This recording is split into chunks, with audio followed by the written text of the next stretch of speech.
Episode opening സീനിൽ ഇപ്പൊ കോൾട്ടി റോജറും white ബിയേർഡും അവർ രണ്ടുപേരും വമ്പൻ ആയുധങ്ങളൊക്കെ എടുത്ത് പൊരിഞ്ഞ പോരാട്ടം. അവരുടെ അറ്റാക്കിൽ അവിടെ വലിയ വലിയ നാശനഷ്ടങ്ങൾ ഉണ്ടാവും. ഓടനാണെങ്കിൽ ഈ കാര്യങ്ങളെല്ലാം കണ്ട് അങ്ങനെ ഭയന്ന് വിറച്ച് നിൽക്കുകയാണ്. സത്യത്തിൽ ഇതൊരു വലിയ യുദ്ധം തന്നെയാണ്. അല്പനേരം ഫൈറ്റ് മുൻപോട്ട് പോയി കഴിഞ്ഞ് റോജറും വൈറ്റ് ബിയേർഡും രണ്ടുപേരും ഹഗ് ചെയ്ത് പരസ്പരം നോക്കി ചിരിക്കുകയാണ്. നമ്മൾ പരസ്പരം കണ്ടിട്ട് ഒരുപാട് കാലമായല്ലേ. അതിന് വൈറ്റ് ബിയേർഡും അതേന്ന് മറുപടി പറയും. ഓടനാണെങ്കിൽ ഡബിൾ ഷോക്ക്.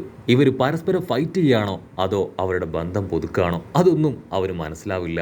ഇത് സോൾവ് ആയെന്ന് ഓടൻ കരുതുന്ന അതേ സമയം തന്നെ ടീമിലെ നേതാക്കന്മാരായ വൈറ്റ് ബിയേർഡും റോജറും അവർ പരസ്പരം പല കയ്യിലുള്ള വസ്തുക്കളെല്ലാം എനിക്ക് തായോന്ന് പറഞ്ഞ് വീണ്ടും ഫൈറ്റ് ചെയ്യാനായിട്ട് ആരംഭിക്കും. ഇത്തവണ അവരുടെ ടീംമേറ്റ്സും പരസ്പരം ഏറ്റുമുട്ടുകയാണ്. മാർക്കോ ആണെങ്കിൽ അറ്റാക്ക് ചെയ്യാനായിട്ട് അവന്റെ അടുത്തേക്ക് ഓടി അടുക്കും. അതിന് റെയ്ലി അവനാണെങ്കിൽ അവന്റെ വിരളങ്ങനെ നീട്ടി ഒരു പ്രത്യേകതരം പവർ ഉപയോഗിച്ച് ഈസി ആയിട്ട് മാർക്കോയെ തോൽപ്പിക്കും.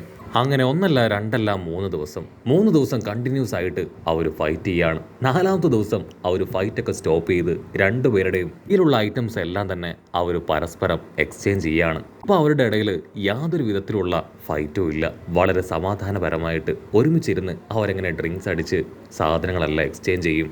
അപ്പോൾ ആ സോൾജേഴ്സിൽ ചില ആൾക്കാരാണെങ്കിൽ ബഗ്ഗയെയും ഷാങ്സിനെയും അവർ രണ്ടുപേരെ നോട്ടീസ് ചെയ്യും. അവർക്ക് രണ്ടുപേർക്കും പ്രത്യേകിച്ച് പവർ ഉള്ളതായിട്ട് തോന്നില്ല.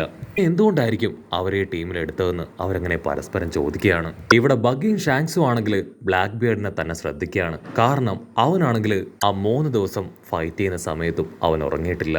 മാത്രമല്ല അവൻ ഇതുവരെ ഉറങ്ങിയിട്ടില്ല എന്നാണ് അവിടെ അന്വേഷിച്ചപ്പോൾ അവർക്ക് അറിയാനായിട്ട് കഴിഞ്ഞത്. കട്ട് ചെയ്ത ഇവിടെ റോജറും വൈറ്റ് ബിയേർഡും ഓടനും അവർ 3 പേരും ചേർന്ന് ആ പോണോഗ്ലിഫിലേക്ക് നോക്കി നിൽക്കുകയാണ്.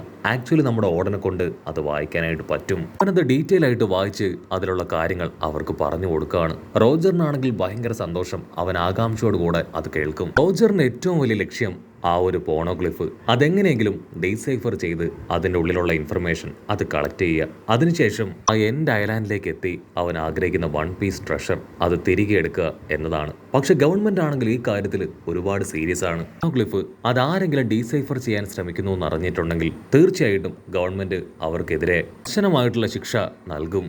റോജർ ആണെങ്കിൽ അവന്റെ ലക്ഷ്യങ്ങൾ അതങ്ങനെ എല്ലാവരോടുമായിട്ട് പറയാണ്. ഓടനും വൈറ്റ് ബിയേർഡിനും അത് കേട്ട് ഭയങ്കര അത്ഭുതം. എനിക്ക് ആ ലാസ്റ്റ് ഐലാൻഡിലേക്ക് പോയേ പറ്റൂ. അതിന് ഈ പോണോഗ്ലിഫ് അത് കറക്റ്റ് ആയിട്ട് ഡീസൈഫർ ചെയ്യണം. അത് ഡീസൈഫർ ചെയ്യാൻ കഴിയുന്ന ഒരേ ഒരാൾ ഓടനാണ്.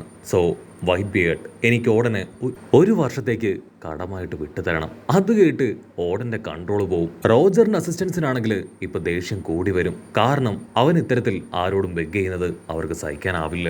ഓടനാണെങ്കിൽ കൺട്രോൾ പോവും. നിങ്ങൾ എന്തായി പറയണേ? ഞാൻ ആർക്കും ഒരു പണയ വസ്തു ഒന്നുമല്ല. എന്നെ കൊണ്ട് ഇതിന് പറ്റില്ല. ഞാൻ വൈറ്റ് ബിയേർഡിന്റെ ടീംമേറ്റ് ആണ്. വൈറ്റ് ബിയേർഡിന്റെ ഒരു കമാൻഡറാണ്. ഞാൻ ഒരിക്കലും എന്റെ ടീംമേറ്റ്സിനെ വിട്ടോ എന്റെ ക്യാപ്റ്റനെ വിട്ടോ എവിടേക്കും വരില്ല തീർത്തു പറയും. റോജർ ആണെങ്കിൽ രണ്ടാമോ ചിന്തിക്കാതെ ഇപ്പൊ അവന്റെ കാലിൽ വീണ് കെഞ്ചാണ്. വൈറ്റ് ബിയേർഡിനാണെങ്കിൽ ആളുടെ ദേഷ്യം കൂടി വരും. എന്തായി ചെയ്യണേ? ഇവരെല്ലാവരും എൻ്റെ ഫാമിലിയാണ്. എൻ്റെ ഫാമിലിയെ തകർക്കാനും ഇല്ലാതാക്കാനും ഞാൻ ആരെ അനുവദിക്കില്ല എന്ന് പറയും. പക്ഷെ ഇവിടെ ഓടനാണെങ്കിൽ ഒരല്പം കരുണ തോന്നുകയാണ്. കാരണം ആദ്യം അവനെ വെട്ടിയെറിഞ്ഞ ആളാണ് റോജർ.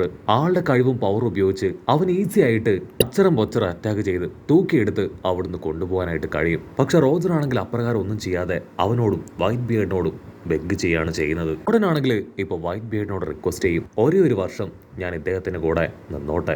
എനിക്കും ആ ലാസ്റ്റ് ഐലാൻഡ് അത് കാണണമെന്ന് ആഗ്രഹമുണ്ട്. വൈറ്റ് ബിയേർഡിന്റെ ക്ഷമ നശിക്കും. നീ എന്തായി പറയണേ? ഞാനും നീയും ബ്രദേഴ്സിനെ പോലെയാണ്. എനിക്കൊരിക്കലും നിന്നെ വിട്ടുകൊടുക്കാനായിട്ട് കഴിയില്ല എന്ന് പറഞ്ഞ് എയറിൽ അങ്ങനെ ആഞ്ഞെട്ടിക്കുകയാണ്. ഒരു ഇടിയിൽ തന്നെ അവിടെ ഒരുപാട് ഇമ്പാക്ട്സ് ഉണ്ടാവും. പക്ഷെ ഓടൻ അറിയാം ഒരിക്കലും അവന്റെ ആഗ്രഹങ്ങൾക്ക് ഓപ്പോസിറ്റ് ആയിട്ട് വൈറ്റ് ബിയേർഡ് നിൽക്കില്ല എന്ന്. വൈറ്റ് ബിയേർഡ് ആണെങ്കിൽ പ്രത്യേകിച്ചൊന്നും പ്രതികരിക്കാതെ ഇപ്പൊ അവിടുന്ന് അങ്ങനെ കടന്നു പോകും. ഓടനാണെങ്കിൽ അവന്റെ കപ്പലിലുള്ള ഓരോരുത്തരോടും ഇപ്പൊ യാത്ര പറയാനായിട്ട് തുടങ്ങുകയാണ്. അത്രയും ദിവസങ്ങളായിട്ട് അവനെ ഫോളോ ചെയ്തു വന്ന ഓടന്റെ അസിസ്റ്റൻസ് അവർ പറയും, ഞങ്ങൾ വൈറ്റ് ബിയേർഡിന്റെ കപ്പൽ തന്നെ തുടരുകയാണ്.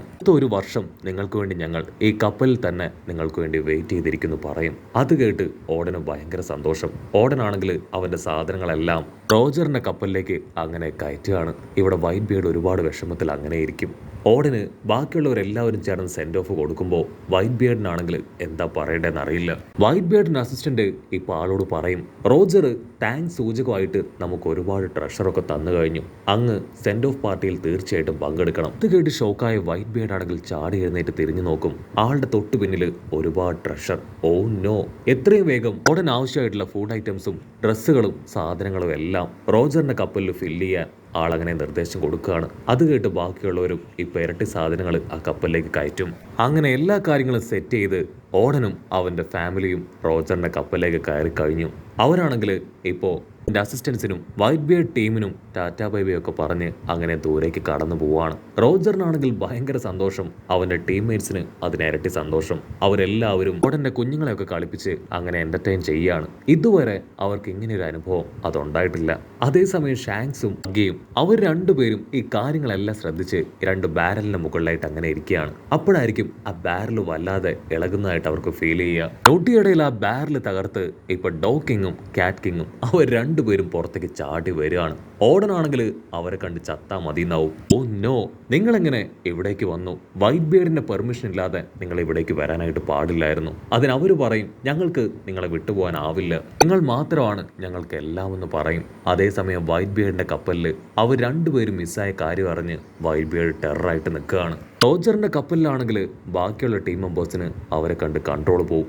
ഞങ്ങൾക്ക് ആർക്കും നിങ്ങളെ തീരെ ഇഷ്ടമല്ല ഓടൻ, ഞങ്ങളുടെ ക്യാപ്റ്റന് നിങ്ങളുടെ സഹായം ആവശ്യമാണ്, അതുകൊണ്ട് മാത്രമാണ് നിങ്ങളെ ഞങ്ങൾ ആക്സെപ്റ്റ് ചെയ്തത്. അതിനോടൊപ്പം ഇവരെ കൂടെ ആക്സെപ്റ്റ് ചെയ്യാൻ ഞങ്ങൾക്ക് ബുദ്ധിമുട്ടുണ്ട്. ഓടനാണെങ്കിൽ പക്ഷേ അതത്ര കാര്യമായിട്ട് എടുക്കില്ല. അതിനെ സിമ്പിളായിട്ട് കണ്ട് അവൻ അവിടെ നിന്ന് കടന്നു പോകും. അവിടുന്ന് അങ്ങനെ കട്ട് ചെയ്ത ഇപ്പൊ റോജറിന്റെ കപ്പൽ നോർമൽ പീപ്പിൾസ് ഒക്കെ താമസിക്കുന്ന ഒരു ഐലാൻഡിലേക്ക് വന്നിരിക്കുകയാണ്. അവിടെയുള്ള ആളുകളുടെ കയ്യിൽ നിന്ന് ഒരുപാട് സാധനങ്ങൾ റോജറിന്റെ പൈററ്റ്സ് പണം കൊടുത്ത് വാങ്ങുകയാണ്. പക്ഷെ ഓടനാണെങ്കിൽ പണമൊന്നും കൊടുക്കാതെ അവൻ ഇഷ്ടപ്പെട്ട സാധനങ്ങളെല്ലാം വാരിയെടുത്ത് അവിടുന്ന് ഓടാനായിട്ട് തുടങ്ങും. ഉടനെ റോജറിന്റെ അസിസ്റ്റൻസ് അവർ വിളിച്ചു പറയും, ഓടൻ നീ എന്തായി ചെയ്യണേ? ഇതൊരു ഓർഡിനറി ഐലാൻഡാണ്, ഒരു കാരണവശാലും അവരുടെ സാധനങ്ങൾ മോഷ്ടിക്കാനായിട്ട് പാടില്ല, എത്രയും വേഗം നീ പണം കൊടുക്കണമെന്ന് പറയും. പക്ഷെ ഓടനാണെങ്കിൽ ആരെയും ഫിസിക്കലി ഹേർട്ട് ചെയ്യാതെ അവൻ ആവശ്യമായിട്ടുള്ള സാധനങ്ങളൊക്കെ വീണ്ടും വീണ്ടും എടുക്കുകയാണ്. അവൻ വിളിച്ചു പറയും, എനിക്ക് ഇവിടുത്തെ ഇൻഗ്രീഡിയൻസ് ഒരുപാട് ഇഷ്ടപ്പെട്ടു, ഇതെല്ലാം കളക്ട് ചെയ്തുകൊണ്ട് എനിക്ക് എൻ്റെ വാനോ കിൻഡത്തിലേക്ക് പോകണം, അവിടെ വെച്ച് എനിക്കൊരു സൂപ്പറായിട്ടുള്ള ഡിഷ് അത് പ്രിപ്പയർ ചെയ്യണമെന്ന് പറഞ്ഞ് അവനങ്ങനെ ഹാപ്പി ആയിട്ട് നടക്കുകയാണ്.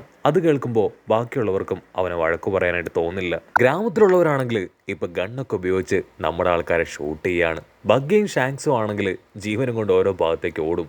ഓടനാണെങ്കിൽ സ്ക്വാഡ് ഉപയോഗിച്ച് ആ ബുള്ളറ്റ്സുകളെ തട്ടി തെറിപ്പിക്കുകയാണ്. അപ്പോഴായിരിക്കും വലിയൊരു ബോംബ് അതങ്ങനെ തെറിച്ച് ഓടന്റെ അടുത്തേക്ക് വന്ന് വീഴുക.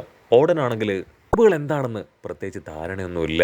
ബഗ്ഗിയും ഷാങ്ക്സും അവർ രണ്ടുപേരും ഓടനോട് അവിടുന്ന് ഓടി രക്ഷപ്പെടാൻ പറയും. പക്ഷെ ഓടൻ ആ കാര്യങ്ങളൊന്നും ശ്രദ്ധിക്കാതെ അവിടെ തന്നെ നിൽക്കുകയാണ്. അടുത്ത നിമിഷം ആ ബോംബ് അങ്ങനെ പൊട്ടിത്തെറിക്കും. ചുറ്റുമുള്ളവരെല്ലാവരും ഒരു സെക്കൻഡ് കാഴ്ച കണ്ട് അങ്ങനെ ഫ്രീസ് ആവുകയാണ്. അതേസമയം നമ്മുടെ ഓടനാണെങ്കിൽ യാതൊരു കുഴപ്പമില്ലാതെ പുറത്തേക്ക് ഹായ് ആയിട്ട് കടന്നു വരും. ഷാങ്ക്സിനും ബഗ്ഗിക്കും ആണെങ്കിൽ അവന്റെ സ്ട്രെങ്തും പവറൊക്കെ കണ്ട് ഇപ്പോ അവനോട് കുറച്ച് ഇഷ്ടമൊക്കെ തോന്നുകയാണ്. അന്ന് നൈറ്റ് ഓടനാണെങ്കിൽ വാനോ കിൻഡത്തിന്റെ ആ സ്പെഷ്യൽ ഫുഡ് അത് അവർക്കായി ക്രിയേറ്റ് ചെയ്ത് കൊടുക്കുകയാണ്. അവരെല്ലാവരും ഒരുപാട് ആർത്തിയോടുകൂടെ അതങ്ങനെ വാരി വലിച്ചു തിന്നും. എൻ്റെ ഒരേ ഒരു ലക്ഷ്യം അവനെ ഇഷ്ടമല്ലാത്തവരെ എല്ലാവരെയും എങ്ങനെയെങ്കിലും ഈ ഫുഡിലൂടെ ഇംപ്രസ് ചെയ്തെടുക്കുക എന്നത് മാത്രമാണ്. സോ അവരാണെങ്കിൽ ഈസിയായി ആ ഫുഡൊക്കെ കഴിച്ച് ോടുള്ള ദേഷ്യവും വെറുപ്പും ഒക്കെ തന്നെ മറക്കുകയാണ്. അവർ ആ ഫുഡിൽ അങ്ങനെ ലയിച്ചിരിക്കും. അവിടെയുള്ളവരെല്ലാവരും ഇപ്പോൾ ഓടന്റെ പേരൊക്കെ വിളിച്ച് ചെയർ ചെയ്ത് അവനെ സപ്പോർട്ട് ചെയ്യാണ്. റോജർ ആണെങ്കിൽ ആ സന്തോഷത്തിൽ അവിടെ ഒരു പാർട്ടി തന്നെ വെച്ച് അവർ രണ്ടുപേരും നല്ല സ്റ്റൈലായി ബ്രേക്ക് ഡാൻസ് ഒക്കെ കളിക്കുന്നതോട് കൂടെ ഈ ഒരു എപ്പിസോഡും അവസാനിക്കുന്നു. എപ്പിസോഡ് ഇഷ്ടപ്പെടുകയാണെങ്കിൽ തീർച്ചയായിട്ടും ലൈക്ക് ചെയ്യാനും കമന്റ് ചെയ്യാനും ഷെയർ ചെയ്യാനും മറക്കല്ലേ. അടുത്തൊരു അടിപൊളി എപ്പിസോഡുമായിട്ട് കാണുന്നവരെ it's me with Mallu episode.